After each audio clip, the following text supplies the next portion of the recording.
Let me tell you something. Imagine walking through your own front door, all excited to surprise your mom with some good news, maybe a bouquet of lilies in one hand and a big goofy grin on your face, only to find a woman in a stiff beige suit standing over your mother, who's lying on the floor, gasping for air. Not just any woman, either. The queen of the HOA, Karen Whitmore herself, kicking your mom and barking about enforcing the rules. Yeah, that happened. That was the moment my whole world turned upside down, and Maple Ridge Estates was never the same after that day. I'll tell you right now. I mean, I thought I'd be bringing my mom a little light. A surprise visit, you know? Let her see her boy made captain. Let her know all those years she worked double shifts to raise me actually mattered. Instead, I opened the door and saw evil in a pantsuit. No, I'm not exaggerating. Karen Whitmore, the self-appointed dictator of Maple Ridge, standing over my mother like she owned her. And she didn't even know who I was. She had no idea her power trip was about to blow up in her face, right there in that living room, with the old floor creaking beneath my boots and the air thick with lavender and fear. Now, if you've never met a woman like Karen, count yourself lucky. She believed she was Maple Ridge's last line of defense. Defense against what? I'm still not sure. The HOA president, she thought every single house on Alder Lane was just waiting for her permission to exist. In my mom's place, this cozy little blue house at the end of the street, well, that was her favorite target. My mom, Evelyn Rodas, black, widowed, late 60s, never caused a bit of trouble in her life. Just kept her yard neat, her nose clean, always waved hello. But somehow, to Karen, that was the problem. Mom lived alone, which in Karen's eyes meant easy prey. For months, Karen circled her like a buzzard. First, it was a fine for overgrown hedges, never mind that the hedges were trimmed down to the nub. Then it was a warning about unsanctioned wind chimes. Wind chimes, I swear. Next came the letters threatening eviction over imaginary violations. Mom paid what she could, signed whatever Karen shoved at her, thinking maybe, just maybe, it'd be enough to get Karen to leave her be. But people like Karen, they never get enough. It wasn't about rules. It was about control. So, that morning, Karen showed up banging on the door, screaming something about an emergency inspection.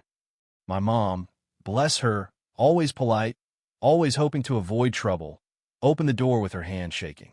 "Let me in," Karen snapped right off the bat, "or I'll call the board and start eviction procedures today." Mom just stepped aside, soft as ever. "Please, just make it quick," while Karen stormed in like she was stepping into a pigsty. You know what Karen saw? Family photos on the mantle, the soft smell of lavender certificates on the wall, including one with my face on it, in uniform. She sneered when she saw that. He's the cop, right? Surprised he lets his mother live like this. My mom tried to defend herself, voice trembling, "My house is clean." And Karen just cackled. "You people always think clean means something else." That's what she said. "You should be grateful we even let you stay here." I swear, you could feel the temperature in the room drop. You people. Heard it before, but in my mother's living room, it cut like a knife. Karen started poking through drawers, tossing my mom's mail onto the floor, muttering about illegal modifications. Then she turned on my mom and said, "Do you think the rules don't apply to you?" Mom just whispered, "Please stop," but Karen shoved her shoulder hard enough for her to stumble back, clutching her cane. "Don't tell me what to do," Karen barked. "If it were up to me, this house would have been cleared months ago. You're dragging down property values." And that's when she did it, a cold, calculated kick to my mother's shin, sending her sprawling onto the floor, gasping for air. Karen stood over her, sneering, "You don't belong here." That's the moment I walked in. Let me ask you, what would you do if you saw a woman standing over your mom, claiming she was just doing her HOA duties, but your mom was crying on the floor? Would you stand there, or would you step in? I know what I did. And before I go any further, let me know, where are you watching from right now? Seriously, drop it in the comments. I want to see who out there believes there's no rule book in America that justifies this kind of hate. And if you agree, go ahead and hit that like button, because sometimes rules deserve to be broken. Anyway, as soon as I walked through that door, I froze. My uniform cap still in my hand, The bouquet of lilies crushed in my fist, because all I could see was my mom on the ground and Karen Whitmore, pale as a ghost, turning to face me. "Who are?" she started, but my voice came out sharper than I meant. "Get away from her." Karen straightened her blazer, not backing down. "Excuse me, this is HOA business." "She's in violation." I stepped forward, not even thinking about the risk. "Violation? You broke into my mother's house, assaulted her, and you're talking about violations?" She tried to regain her composure, but I'd already pulled out my phone, recording every word. "Say that again." "Louder." Karen went pale. She realized she was being filmed. "You can't." "I can, and I am." My mom tried to sit up, her voice barely a whisper. "Danny, please don't," but I'd had enough. Years of her being pushed around, years of swallowing her pride, just to keep the peace. I wasn't letting it slide. Karen wagged a finger in my face, desperate to cling to her authority. "If you don't stop, I'll call the board." I looked her dead in the eyes. "Lady, I am the board now." Then I laid it out. "Captain Daniel Rodas, Metro Police." What I just saw, that's assault on a senior and unlawful entry. Karen's mask cracked. You can't be serious." I was just enforcing the rules. I dropped to my knees next to my mom, helping her sit up. "Mom, did she hurt you?" Her eyes filled with tears. "She comes here every week, Daniel." Threatening me, saying I'll lose the house if I don't cooperate. That was it for me. I turned back to Karen, my voice ice cold. "You're done. You hear me?" Now, she started to shake. "You don't understand. I was just doing my job." "Your job ended the minute you laid hands on my mother." I wrapped a blanket around Mom's shoulders, but my eyes stayed locked on Karen. "And you? You better pray those cuffs fit easy." By then, neighbors had started to gather outside, drawn by the shouting. For the first time in months, people weren't looking away.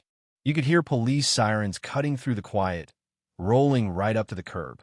2 squad cars, lights flashing, the officers all old colleagues of mine. Some folks peeked through their curtains, others stood on their porches, phones out. Karen tried to keep her composure. "This is ridiculous. You're overreacting." I didn't hurt anyone. I just showed her the phone, replayed the moment her foot hit my mom's leg. Her face drained of all color. "That's taken out of context," she whined. "Context." I fire back. "You broke into her home, insulted her race, called an inspection. That's not context, that's hate." The officers looked at me, waiting for my cue. "Captain, you want us to handle this?" one whispered. "No," I said. "I'll file the report myself." "But she's leaving here in cuffs." Karen started screaming about her title, about property values, about how she didn't mean it. But the neighbors were done listening. Phones up, cameras rolling. The self-appointed queen of Maple Ridge finally cornered, screaming about her own power as the cuffs snapped shut. That sound, man, it was like thunder. Inside, Mom sat on the couch, shivering under a blanket. "I didn't want you to see this," she whispered. I knelt down, squeezed her hand. "You should have told me, Mom." She just shook her head. "Didn't want to be a burden. You already carry so much." I wiped away her tears. "You carried me my whole life."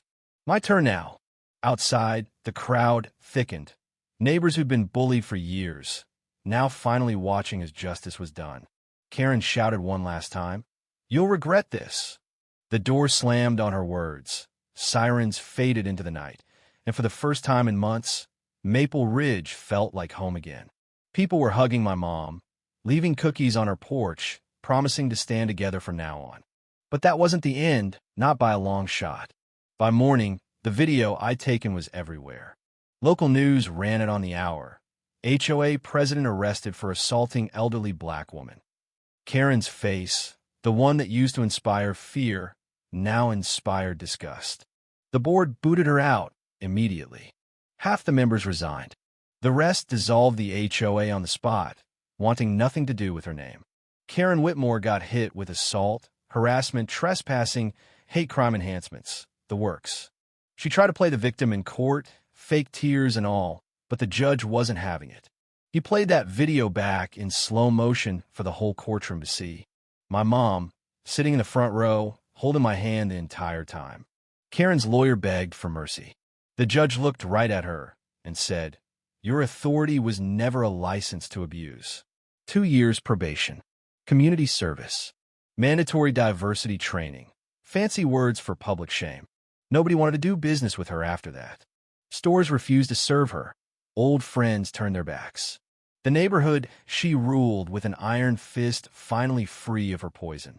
I still walk past my mom's house every week, and I see the little blue porch, the wind chimes back where they belong, neighbors waving and laughing together again. That's justice, not revenge, just knowing nobody like Karen will ever rule over my family or anyone else here, ever again. So let me ask you, do you think any HOA or any title or any so-called authority has the right to do what Karen did? Or do you think people need to stand up, even when it's messy, even when it means going against the grain? Drop your thoughts below. Let's get into it. If you've ever tangled with a power-hungry neighbor or have your own story of justice, I want to hear about it. And hey, don't forget to hit that like and subscribe. Around here, we believe justice means never letting monsters run the show, no matter how nice their suit looks.